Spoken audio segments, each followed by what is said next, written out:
Hey everybody, it's Ryan, and if you want your landscape lights that are probably like warm colors or whatever that normally like illuminate the grounds, sort of your home and everything, this is a little hack that you can use this stage light film to give you this kind of green glow. If you can see in the picture here, there's a green glow that goes around kind of the base of the house that these are projected on. How you do it is you got to think of these colors.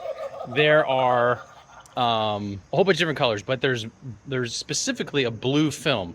What you do with the blue film is you take it and you cut it out, or you get it to fit whatever style landscape light that you have. Well, yellow and blue make green.